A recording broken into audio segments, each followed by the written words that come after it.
Ang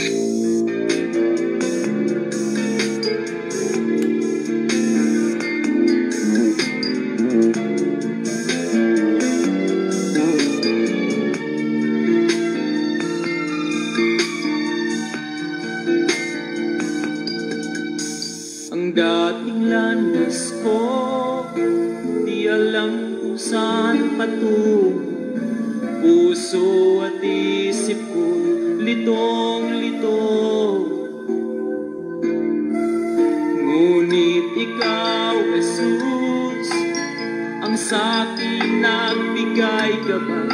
Inakay mo ako sa landas ng buhay. Ang puso ko'y nagagalak na magpuri sa ngalan mo. Ang bibig ko'y laging laan sa pagsamba lamang sa'yo. Tunay ngang dakila ka, O Diyos, sa buhay kong ito. Kaya't walang hanggang papuri ang alay. Ang alay ko sa'yo.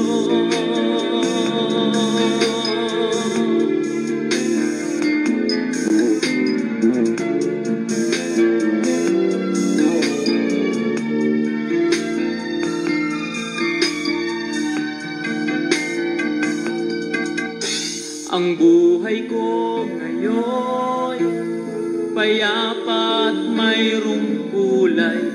Pinatawad at pinago mong kulay. Tanging ikaw, Jesus, ang aking pag-asang taglay. Sa pagsubok man, ikaw ang karaman. Ang puso ko'y nagagalak na magpuri sa ngalan mo. Ang ibig ko'y nakikilaan sa pagsamba lamang sa'yo. Tunay ngang dakila ka, O Diyos, sa buhay kong ito. Kaya't walang hanggang papuri ang alay. Ang puso ko'y nagagalak na magpuri sa ngalan mo. Ang ibig ko'y nakikilaan sa pagsamba lamang sa'yo. Tunay ngang dakila ka, O Diyos, sa buhay kong ito. Kaya't walang hanggang papuri ang alay.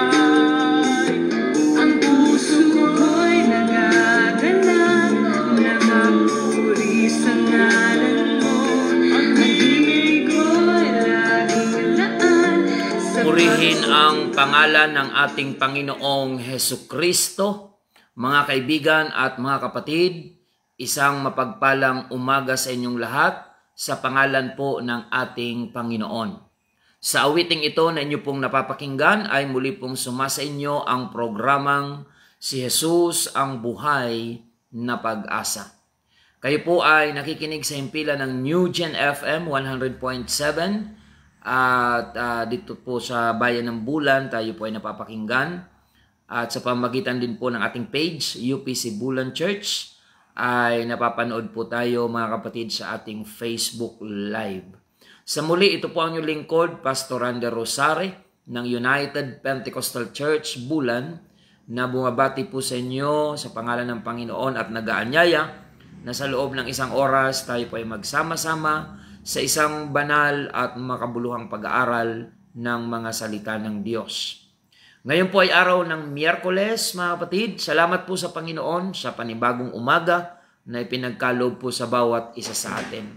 Nawa ay patuloy po nating madama ang patnubay, pag-ibig at paglingap ng Panginoon sa bawat isa sa atin.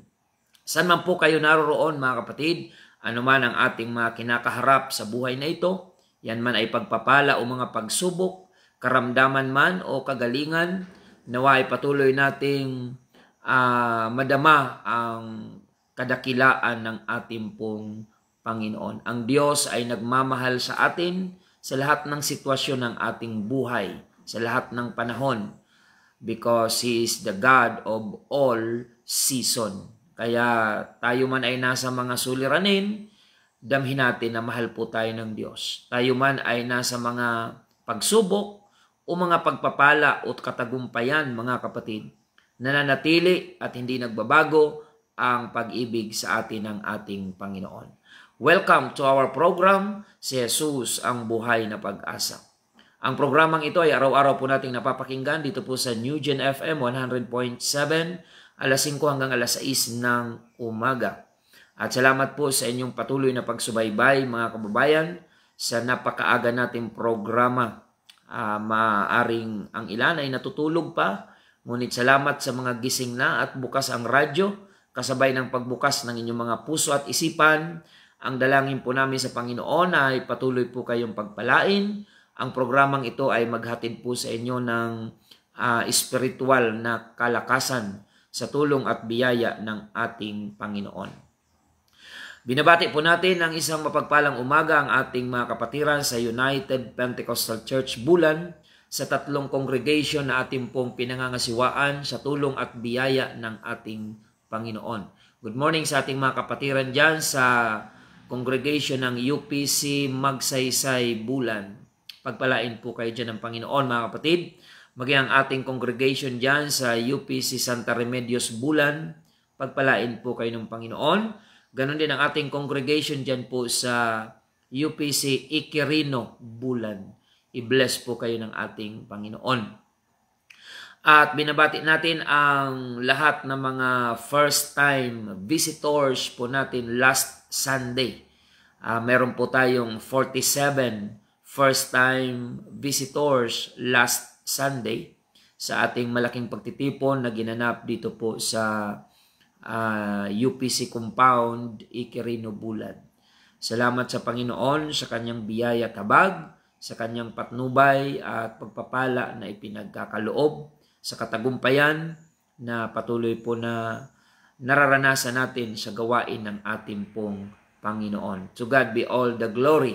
Batiin din natin si Sir Edwin Hernale, ang ating General Manager ng New Gen FM, na kung saan ay nakadalo po siya sa gawain ng United Pentecostal Church last Sunday kasama ng mga ilang candidates, mga kapatid. Batiin natin sina Sir Crony Escudero na kung saan ay nag-join din po siya sa ating pong pagsamba nung nakaraang linggo.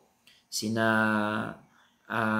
Kagawad Jamaica Amantiso, pagpalain po kayo ng Panginoon. Sina Kagawa JC Magtibay, thank you for joining us last Sunday. At maging si Yaya Dab at marami pang iba, mga kapatid. At doon sa mga nagdi-desire pa na makadalo, you are very much welcome po sa gawain ng Panginoon dahil lahat po tayo ay may spiritual na pangangailangan. Ano man ang ating posisyon sa government, kailangan natin ang ating Panginoon. At ang Diyos ang patuloy po na magpala sa inyo. At doon po sa mga nagpapahayag ng pagnanais na makadalo, sa mga candidates po natin, mga applicants ng ating bayan, you are welcome to attend our fellowship ng United Pentecostal Church at patuloy na mapagpala din ang inyong mga spiritual na buhay. Dahil kung sakasakaling kayo po ay loobin ng Panginoon na manungkulan, mas kailangan nyo ang Diyos bilang mga leader ng ating bayan.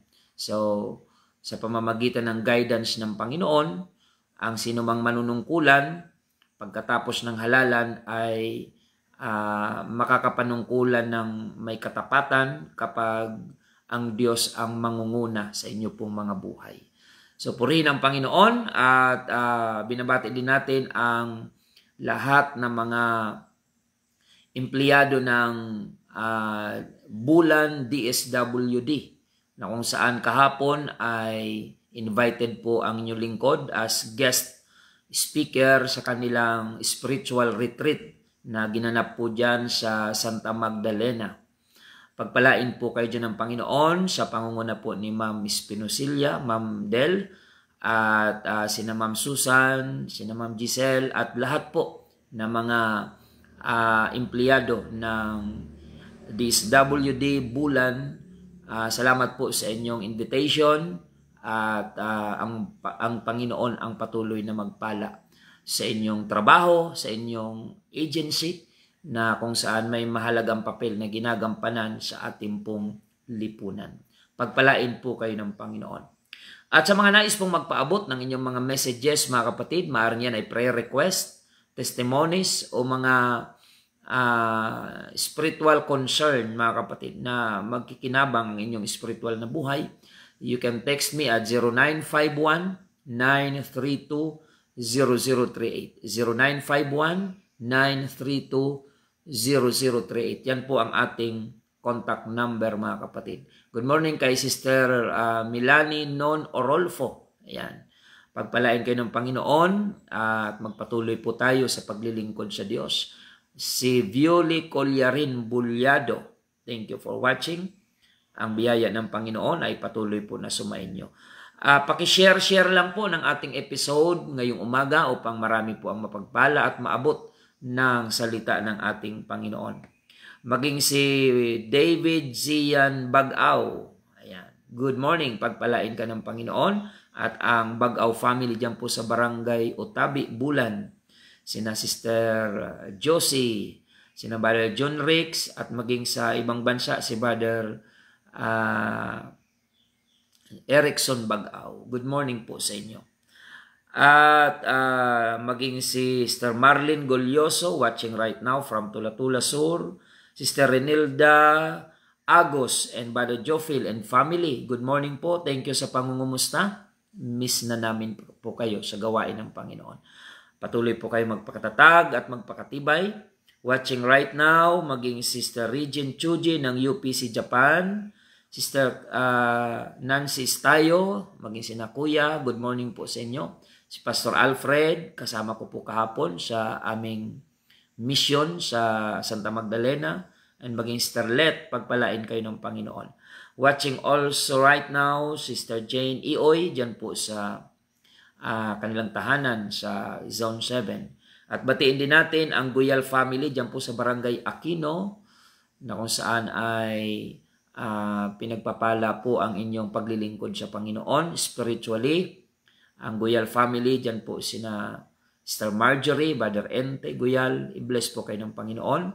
At maging ang Gotis family, sina Brother William, good morning po sa inyo. Sister Nelly, ang inyong family, i-bless po kayo ng Panginoon.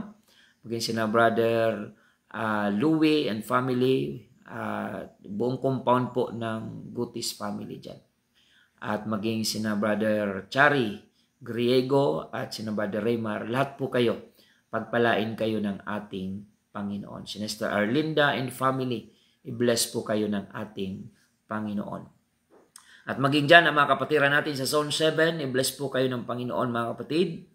At patuloy kayong maglingkod na may katapatan. Sister Melody Herrero, thank you for watching. Sister Lynn Leoncito Claveria Kayog, thank you for watching. Maging si Sister Nancy Graho, salamat po sa pagsubaybay. Si April Santos, thank you for watching. Sister Zinaida Obado Doctolero, praise the Lord. At maging si Sister Marife Kalupit.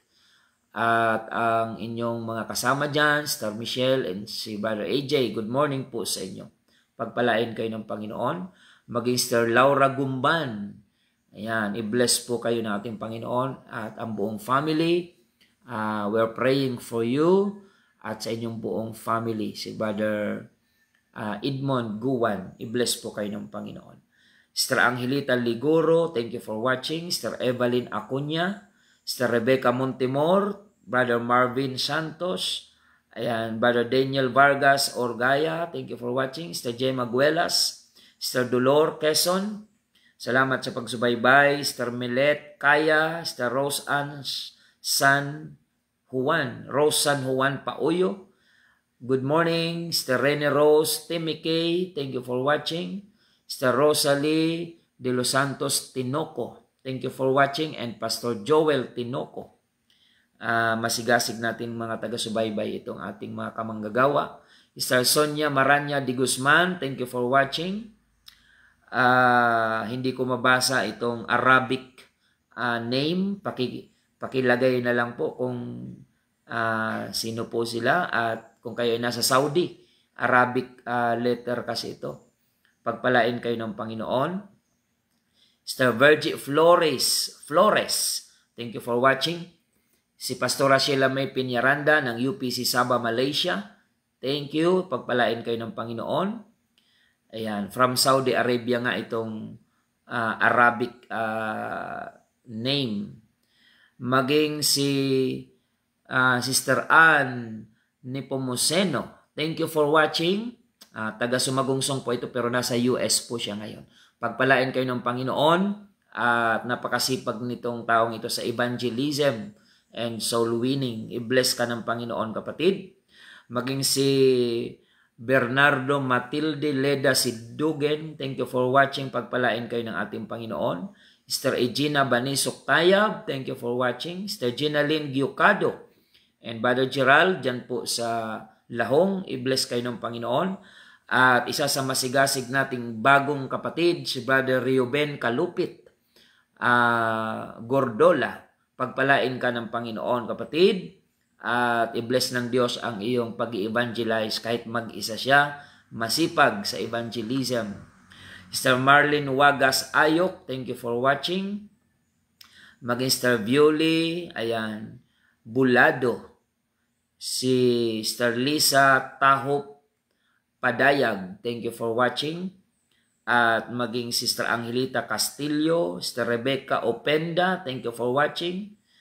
At maging si Brother Dario Tobias, si Mamay Eden Manata Nabwa, thank you for watching. Ito po ay aking tiyahin, diyan po sa Cavite. Si Dave Base or Base, watching. Okay. Maging si Brother Eric Signa, thank you for watching. Sister Cecil Perlas Tarel, Sister Sarah Maldo, dyan po sa Pulot, pagpalain po kayo ng Panginoon. Maging si Sister Lisa ng UPC Japan, good morning. Sister Angelica Hachero at ang buong family Hachero dyan po sa Buntay, Kalumagon. Ganon din ang Gonzales family, pagpalain po kayo ng ating Panginoon. Si Stephen Hunter Tejada, thank you for watching from Antipolo, Rizal. Praise the Lord.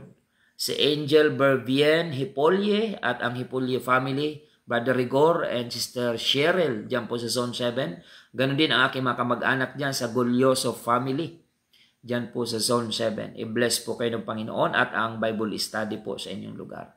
Si Sir Ray Galo Sr., thank you for watching. Sa Divine Espela Guyal, thank you for watching. Si Brother June Viray, salamat sa pagsubaybay. Okay. Sister Yoli Albao, thank you for watching. Sister Mirna, watching from Kuwait, pagpalain po kayo ng ating Panginoon. Si Dalia Barreto Pidlawan, thank you for watching. Sister Evelyn Buhanghang, salamat sa pagsubaybay. Ayan, so yan po yung ating mga viewers. Pakishare na lang po upang marami ang mapagpala po sa spiritual na paglilingkod sa ating pong Panginoon. To God be all the glory. Patuloy po tayo mga kapatid sa programang si Jesus, ang buhay na pag-asa. And by this time mga kapatid, tayo po ay dadako sa pananalangin upang hilingin po natin ang patnubay ng ating pong Panginoon. Tayo po ay manalangin mga kapatid. Panginoong Jesus, kami po ay dumudulog sa iyong harapan, nagpupuri at nagpapasalamat sa lahat ng kabutihan mo sa aming pong mga buhay. Salamat sa pag-iingat sa buong magdamag. Salamat sa kapayapaan ng aming mga kaisipan at puso. Salamat Panginoon sa iyong mga paalaala sa bawat isa sa amin sa tuwing napapakinggan ang iyong mga salita sa programang ito. Dalangin po namin, iabot mo po ang iyong makapangyarihang kamay sa buhay ng aming mga kababayan, sa anumang kalagayan na kanilang pinagdadaanan. Marahil ang marami ay nakaranas ng mga suliranin, kagipitan, mga karamdaman, mga kapighatian ng buhay na ito. Patuloy mo po, Diyos, na igawad ang iyong kamay sa kanilang mga kalagayan, ang mga may taglay na karamdaman, pagkalooban mo po ng kagalingan, Panginoon. Yung mga prayer request na nare-receive po namin sa page ng UPC Bulan Church ay sama-sama namin idinudulog sa iyo. Ayon sa katapatan ng puso at pananampalataya ng bawat isang nagpapadala ng prayer request, ay tanggapin po nila ang katugunan na nagmumula sa iyo. In the name of our Lord Jesus Christ, kumilos ka po, Panginoon, at maghari ka sa buhay ng bawat isa. Pagpalain mo ang pagtalakay ng iyong banal na salita ngayong umaga at patuloy na ipadama mo po ang iyong kalinga, pag-ibig at pag-akay sa aming mga kababayan mula sa madilim na yugto ng buhay patungo sa iyong kaliwanagan. Maraming salamat, Panginoon. Bless the United Pentecostal Church Bulan at lahat ng mga viewers and listeners po namin on air and online ay patuloy mo pong pagpalain. Maraming salamat po, Diyos. Sa iyo lamang ang papuri, pagsambat, pagluwalhati. In the name of our Lord Jesus Christ we pray. Amen and amen. Good morning din sa ating mga kapatid dyan po sa Barangay Quezon or Cabarawan na kahapon ay aming dinalaw. Sina Tatay Renato Duran, i-bless po kayo ng ating Panginoon. Sina Ma'am Rhea Duran, God bless po sa inyo dyan sa Barangay Quezon or Cabarawan at ang inyong buong family. Pagpalain po kayo ng ating Panginoon. Maging sina Brother tinatawag na Pacquiao, Brother Ronaldo, pagpalain po kayo ng Panginoon. At yung nakilala namin kahapon, si Brother Jos Francisco, ayan, pagpalain po kayo ng ating Panginoon at ang inyong buong family. So mga kapatid, by this time i-maximize natin ang ating remaining time sa paghahayag ng salita po ng ating Panginoon. At sa umagang ito ay buksan po natin ang ating banal na kasulatan, mga kapatid, ang ating Biblia. Kung kayo po ay mayroong Biblia sa inyong tahanan, malaya nyo pong sundan ang ating mga pagtalakay. Praise the Lord. Dito po sa aklat ng Isaiah 46. Dito po sa verse 5 up to verse 7. Ganito po ang ating mababasa, mga kapatid. Sabi ng Panginoon, kanino ninyo ako itutulad at ipaparis at iwawangis ako upang kami ay magkagaya. Siya ay dumudukot ng maraming ginto sa supot at tumitimbang ng pilak sa timbangan. Sila ay nagsisiupa ng mga panday ginto at kaniyang ginagawang Diyos. Sila ay nangagpapatira pa, oo, sila ay nagsisisamba. Pinapasan nila siya sa balikat, dinadala nila siya at inilalagay siya sa kanyang dako at siya ay nakatayo. Mula sa kanyang dako ay hindi siya makikilos. Oo, may dadaing sa kanya, gayon may hindi siya makasasagot o makapagliligtas man sa kanyang kabagabagan. So ang ating topic ngayon is entitled, Who is like the Lord? Sino ang kagaya ng Diyos? Isa sa mga kinasusuklaman ng Diyos from Old Testament until today, mga kapatid, ay yung sin of idolatry. Ito yung kasalanan na nagsasadyos ka sa iyong akala. Pero habang nagsasadyos ka, nakakakomit ka ng karumaldumal na kasalanan sa harapan ng Panginoon. Mga kapatid, ang layunin ng pagtalakay na ito ay hindi para sugatan ang damdamin ng iilan o ng marami. kundi upang i-educate po tayo. Na naniniwala po ako na sa ating mga Pilipino, mayroong puwang sa puso natin na gusto nating i-please at paglingkuran ang Panginoon. Kasi ang puso natin, mga kapatid, mayroon diyang espasyo na para lang sa Diyos. Kaya lang ang problema, kapag hindi mo nasumpungan yung tamang paglilingkod sa Diyos, mauuwi tayo, mga kapatid, sa pagkahumaling sa hindi tunay na Diyos. Yung empty space ng heart ng tao, para lang yan sa Diyos.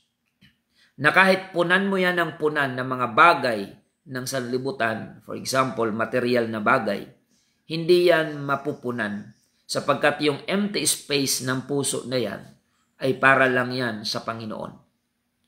And the only way na masasatisfy yung emptiness na yan sa buhay, sa puso ng tao, ay kung ang tunay na Diyos ang makikilala natin at mapaglilingkuran.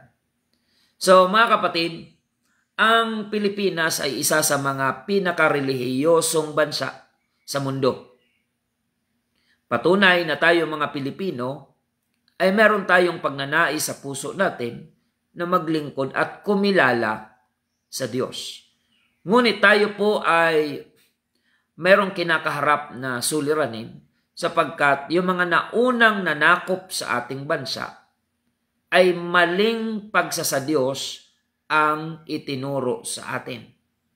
Ang mga Kastila ay sinakop tayo at tinuruan ang ating mga ninuno ng pagsasadyos. Wala naman sanang masama doon.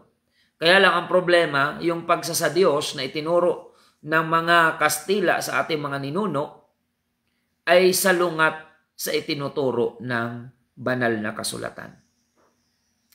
Ang Diyos na ipinapakilala ng banal na kasulatan ay Diyos na totoo.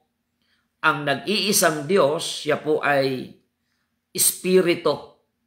Kaya sabi po ng aklat ng Juan 4:24, ang Diyos ay Espiritu, kaya't ang lahat ng sumasamba sa Kanya ay kinakailangang magsisamba sa Espiritu at sa katotohanan.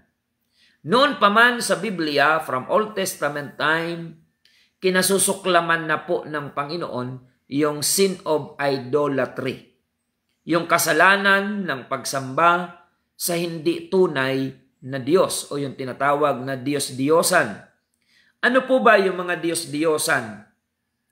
Ito po yung ginagawa ng mga tao na pagsasadyos, subalit ang pinatutungkulan sa halip na ang tunay na Diyos ay yung mga graven images, mga nililok ng kamay at kabihas na ng tao na idinidisplay sa pedestal, pinapasan at pinoprosesyon sa mga lansangan na dinadasalan, tinatawagan upang daingan.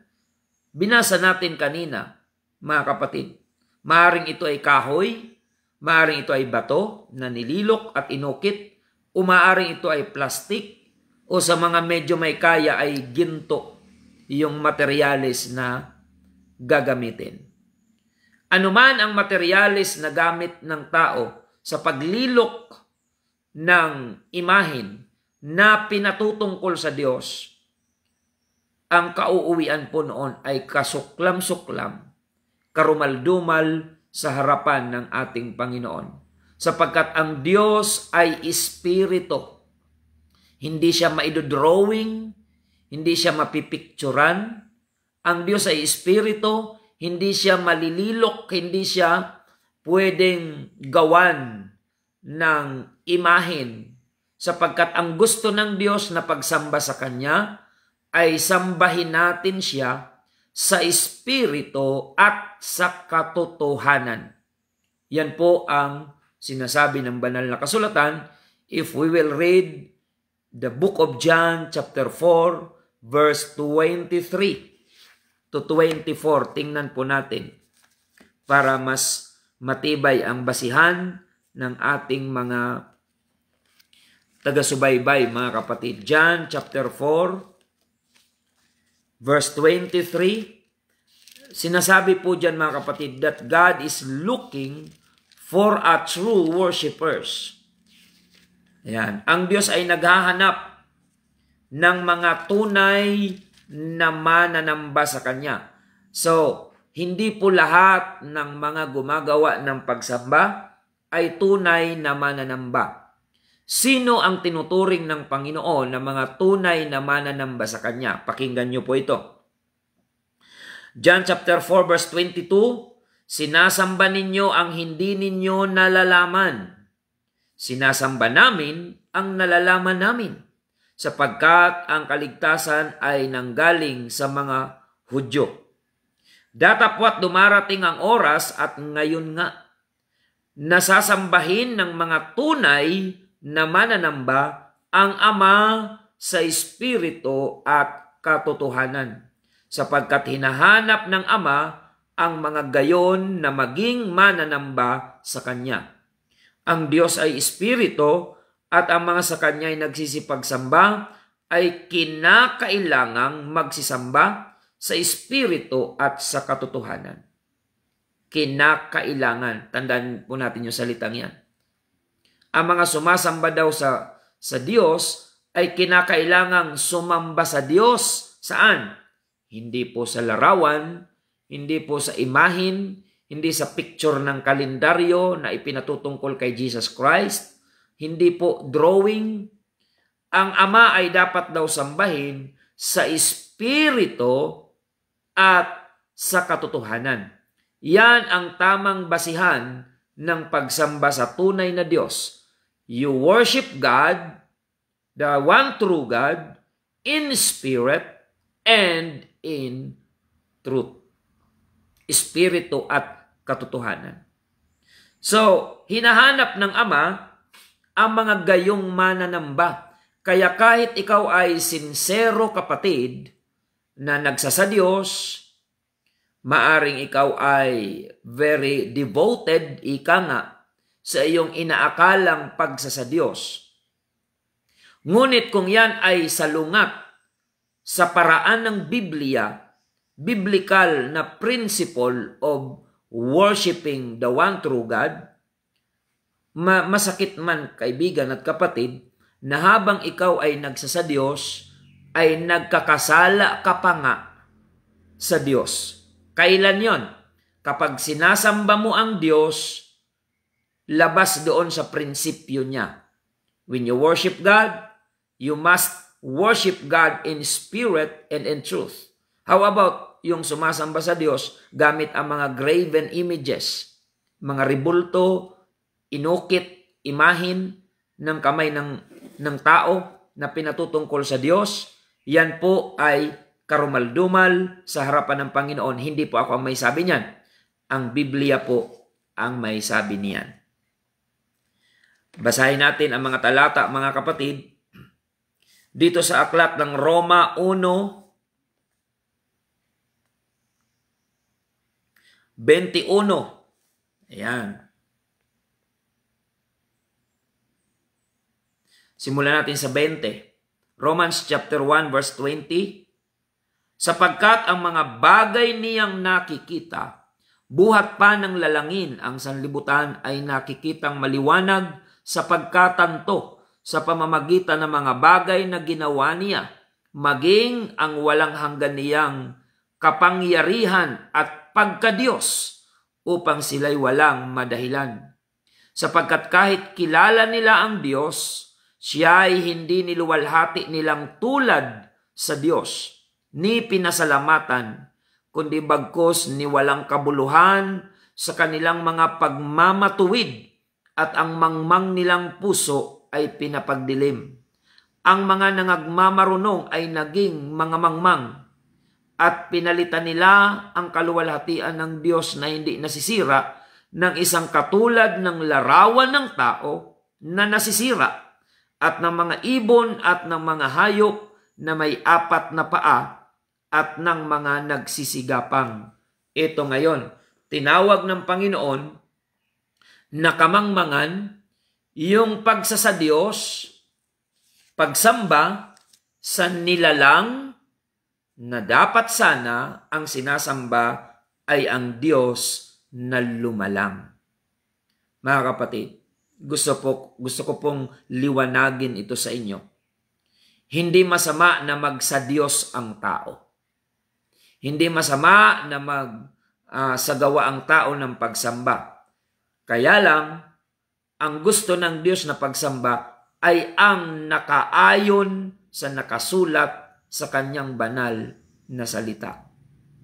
Kahit very devoted ka, sincere, sabihin na natin na sincero ka, kung ang paraan ng iyong pagsamba ay hindi sinasang-ayunan ng salita ng Diyos, nagkakasala ka pa nga habang nagsasagawa ka ng sinasabing pagsamba.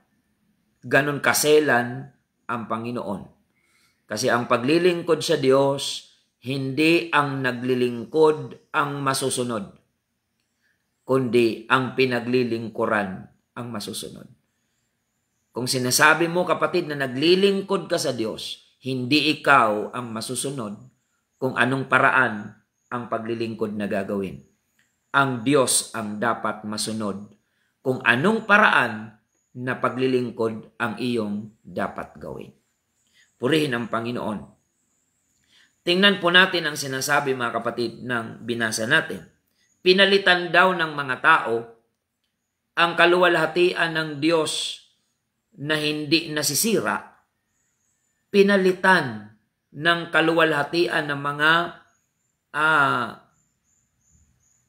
mga bagay na nasisira. Ang tao ay sumamba sa nilalang na sa halip ay sa lumalang. So yan po ang naging kalagayan natin, mga kapatid. Tayong mga Pilipino, relihiyoso tayo masyado, pero hindi natin natuntun ang tamang paglilingkod sa Diyos. Bakit?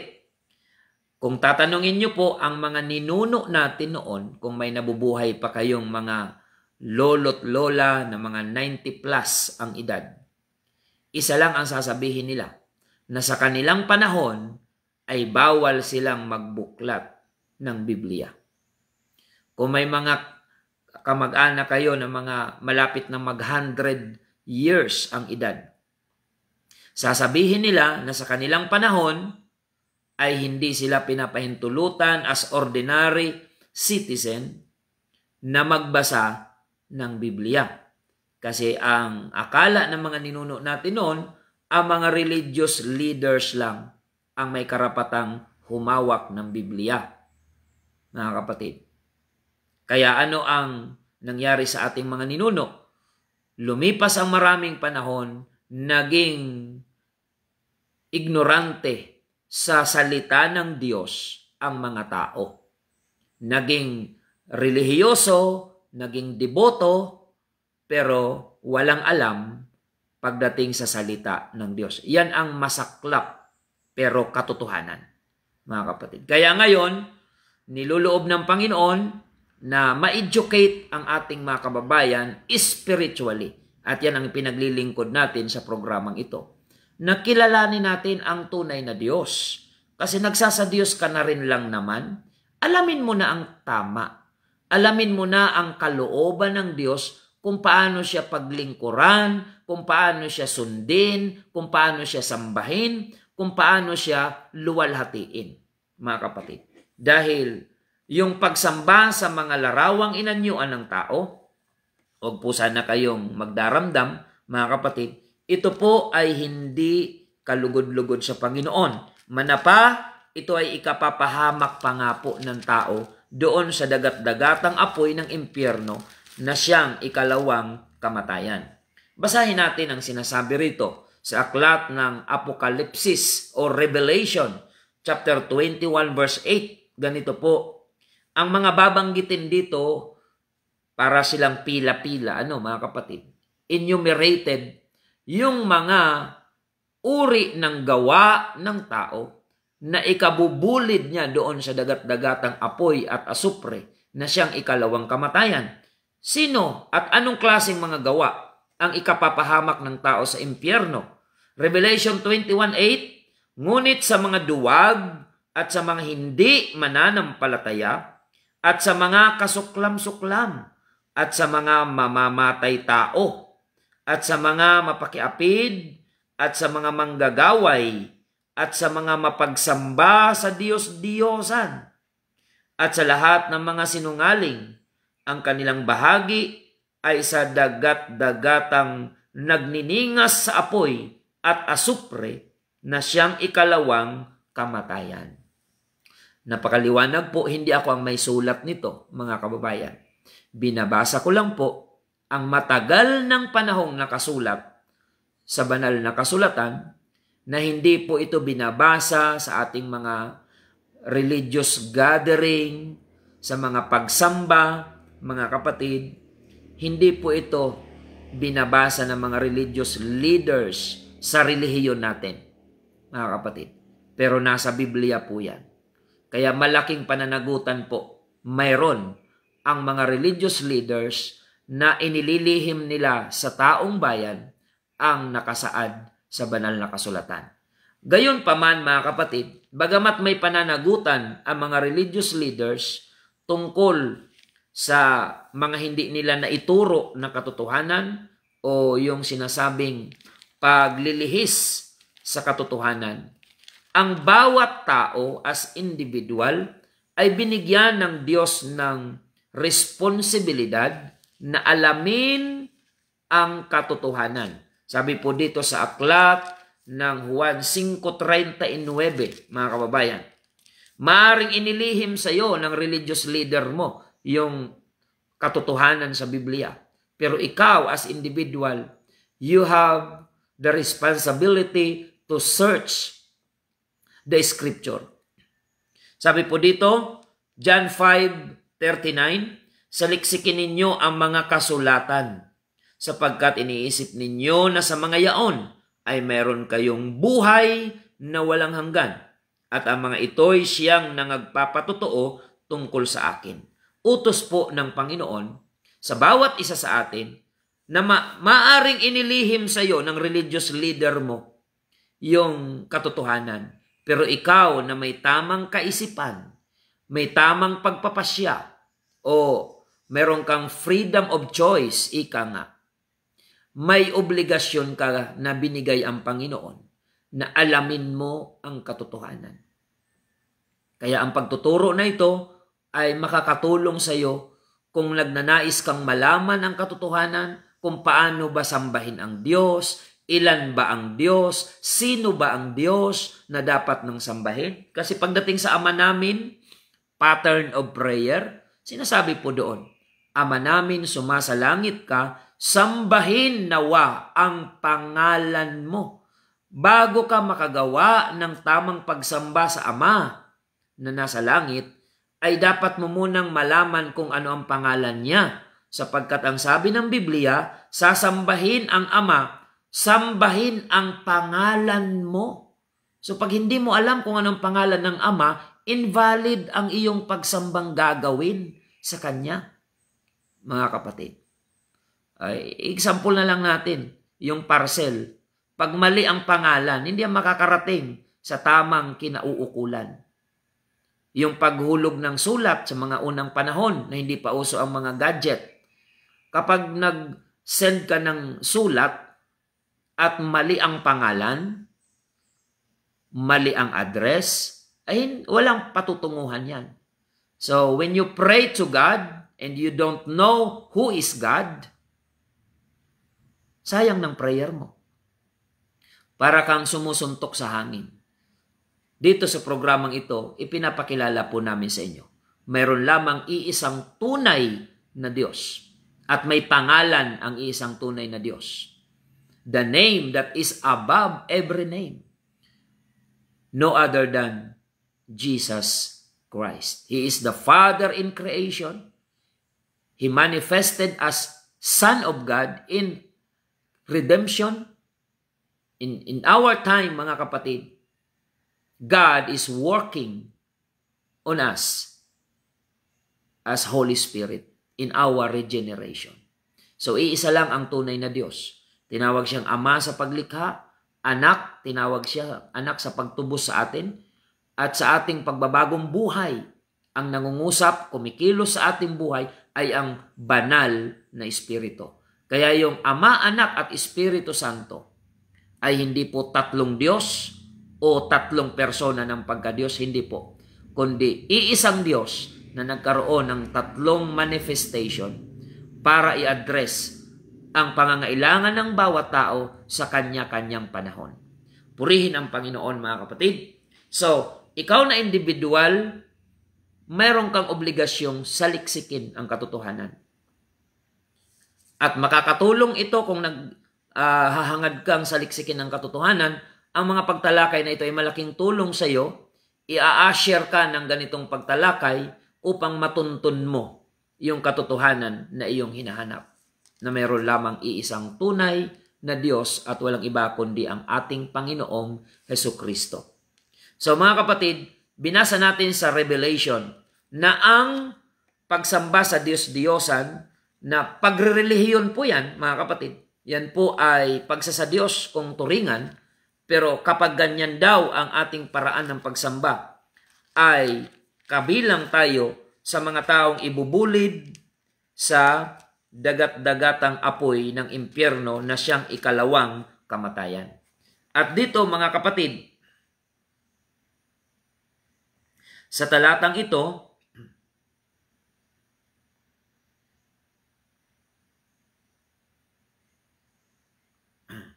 ay maliwanag po na ang pagsasadiyos na tinatanggap ng Panginoon ay yung paraan na gusto niya at hindi yung paraan na gusto mo.